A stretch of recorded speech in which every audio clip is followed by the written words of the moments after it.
Hello, welcome back. We're going to be doing some lovely web swinging in the Future Foundation suit while we're discussing a study that came out recently, which stated that people, that is, in the United States, are having less sex than they used to. And the demographic most affected by this statistic are men in their 20s. And of course, the usual suspects are being blamed, which are the internet, social media, and... Nope. Guess. It's, of course, video games. Which should come as no surprise, since video games can get blamed for an awful lot nowadays. So we're going to discuss specifically video games in this video. But the demographic hit most by this study is men in their 20s. So young men in their 20s are having less sex than they did, say, 10, 15, 20, 30 years ago. And, you know, the question is, why are they doing that? So I had a couple thoughts and ideas on this. So first off, I'm having a hard time seeing this as a negative, as a bad thing. So, sex, especially if you have sex with a lot of people, can lead to some unintended side effects. You open yourself up to getting sexually transmitted diseases, and of course there's always the danger, no matter how much protection you use, of an unexpected pregnancy happening. So, now I'm sure I can speak for most people when I say, you know, we all love kids, but, you know, if you're not ready, if you're, you know, not in a position... It's not a good situation. And interestingly enough, studies have said for years that you're more likely to be successful if you wait until you're married to have sex, and that you are, you know, that you basically stick to just your husband or wife, your sexual partner, your marriage partner, I should say, when you have sex, and you don't go around and cheat on them and, you know, behave like an idiot type thing. So, you know, this is, in general, a positive, but, you know, it still raises a question, why is this suddenly happening? So, there was a story about a year ago, I'm going to relate this in, of a very beautiful weather girl at a local TV station whose boyfriend dumped her, and the specific reason he gave for dumping her was he wanted to spend more time playing video games. And of course, you know, the news professionals and sources who report on this human interest story basically just lambasted this guy for saying this, saying like, oh, why would he say that? Why would he do that? She's beautiful. Why would she do that? Except for two conservative commentators named Diamond and Silk. If you're not familiar with them, look them up. They're very, very entertaining. But you know, they asked kind of an obvious question that nobody had been asking about it, which was, well, what was wrong with the girl? You know, a guy doesn't dump a beautiful girlfriend to play video games unless there's something going on in the relationship, some sort of problem, some sort of issue. And it's a valid point. So, let's change the focus of this study. Not, you know,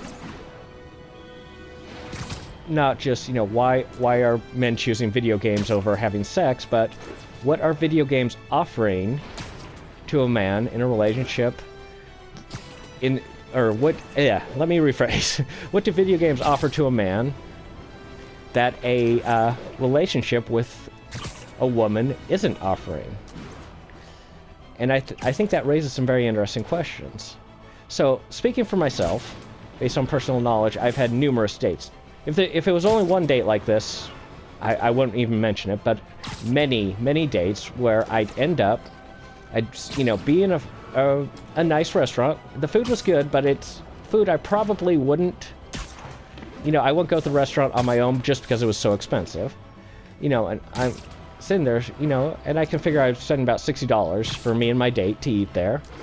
And I'm desperately trying to make conversations, and all I'm getting from my date are either monosyllabic responses or grunts. It's kind of like talking to, you know, a 15-year-old. And, you know, I've had the thought, you know, I could be at home. I could have ordered pizza. I could be playing a video game right now, and I could be a lot happier than I am, you know, in this really awkward date with someone who obviously doesn't want to be on a date with me. You know, that's happened numerous times to me, and, you know, you can blame, like, all kinds of, you know, people who set you up for this. You can blame, you know, if you use a dating app or something like that just for, you know, connecting you with someone who, you know, prefer not to go out with you, and so on. You can blame that for many things, but honestly, video games offered more to me at that point because I would be having a good time with video games, and I would not be doing that with the date. But, you know, let's look at what video games offer. You play a character that, you know, ideally is someone you'd want to hang out with. I've talked about the jerk factor in video games before, where, you know, the character, you don't like the video game, not because it's a bad game, but because the main character is such a jerk and you just don't want to be around them. But oftentimes, you know, Peter Parker, everyone likes Peter Parker, everyone wants to hang out with him, so, you know, I got a good buddy to hang out with. I can explore New York City. I've only been through New York City, and that was only through the bus depot on Thanksgiving, and honestly did not make a good first impression. So this is a much better way to explore New York City. So I can explore a city I've never really explored before in a way that, you know, I could never do in real life. You can't web swing in real life. You could attempt it, I'm sure, but, you know, unless you have, like, the proportional strength of Spider-Man, then, yeah, it's not going to be all that enjoyable. So, yeah. It's offering me that. It's offering me companionship. It's offering me, you know, new vistas. I mean, look at my video games. I can explore a city underneath the sea in my video games. I can explore Victorian London. I can explore India. And, of course, New York, just by playing a video game. And considering this, the date cost me $60. A brand new video game will cost me $60. What do I get more enjoyment out of? What lasts longer, and what do I get more enjoyment out of? And yeah, even if you take the, you know, cost of a video game system and so on into account, I'm getting much more value for money on a video game than I am with most of the dates I've been on. So it does offer that. It does offer the companionship. There's also this weird ideology nowadays that all men are interested in is sex. I mean, that's been around for a while. That belief. It's a misconception. Guys need more than that. Guys need companionship, they need support, they need love, they need a relationship. They need a woman who's going to understand when they, you know, want to have their own me time. They want to have cave time. You know, they need all that from a relationship. And, you know, meanwhile, pretty much all social media, everything is just going out and saying, yeah, guys are only interested in sex. I remember being told as a kid that if men didn't have a sex drive, they would never get married. And, you know, I said, at the time. And honestly, nowadays, now that I'm older and more experienced, I'm still saying, yeah, no. No, you know, we would still want that sort of companionship, that sort of love and affection. You know, everyone wants to be cuddled every once in a while. Even the biggest, you know, toughest guys don't mind doing a little cuddling every now and days. We want to, you know, and beyond mere sex, we want to procreate. We want to have children. We want to get, you know, there's so much we want out of a relationship. You know, and sex is just one small part of it. Yet, it's the belief of most people that that's all we're into is just sex. It's like, no. We want so much more out of the relationship. And so, you know, if we don't get all these other aspects of relationships from it, if, say, you know, for example, I personally don't believe in sex before marriage. That's just my own personal religious beliefs. But, you know, say I did, just for example. And if I was going on a relationship, beautiful woman, and all I got out of it was sex, that would be a very dissatisfying relationship. It'd just be, you know, all physical. I'd consider myself, it's like, am I just an object? Am I just, you know, a slab of beef, you know, for your tantalization and enjoyment? You know, I'd want to be seen as a person. I'd want to have that relationship. I'd want to, you know, just have that give and take, have just a good relationship. And it's kind of sad that we're now in a culture and society that says that, you know, doesn't really facilitate a good relationship. You know, it defines all relationships in terms of sex. It defines all people in, you know, I believe intersectionality is a word, that we're broken down into more and more subgroups, and we can never really be there for just be ourselves.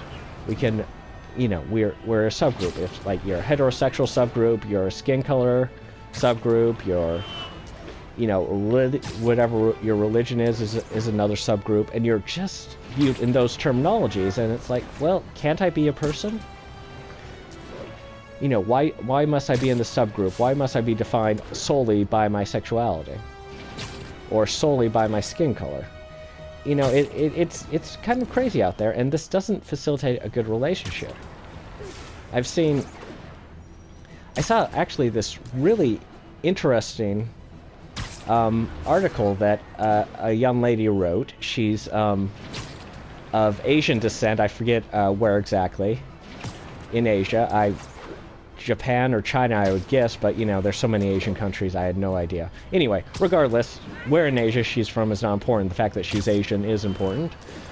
But and she's dating a white guy, and she talks about how she gets so upset when she sees an Asian girl dating a white guy because it's such a stereotype that white guys are into Asian girls. And it's like, okay, you know who else are into Asian girls? Asian guys and black guys. You know, it doesn't, you know, where men, you know, are attracted to women of all types. And it's, you know, I just felt so sorry for her boyfriend that she sees other relationships that are like hers as wrong, and she's probably putting a lot of stress, and, you know, she's probably really, you know, this is very hurtful to the guy, and I'd imagine the guy's not getting that much out of the relationship because she views their relationship as inherently wrong. You know, and in that case, I'm fully on board with this guy saying, yeah, I'm gonna just go play more video games. Just, yeah, I'm sorry, I can't hang out with you today. Maybe we should break up. Let me just play my video games. It's completely understandable for that because, you know, she's having issues with who the guy is, just basically based upon only his skin color, not on any aspect of him. Of who the person is. Oh. So yeah, I actually did not expect to be talking about that in this video. But sometimes videos go where you take them. So anyway, let me look into the beautiful sunset of the city and just say, yeah, it's completely understandable that a guy would choose a video game over a relationship. Just simply for the fact that he's not getting enough out of the relationship. So anyway, that's my take on this. Like and subscribe if you like this, and I will see you in the next video. Bye.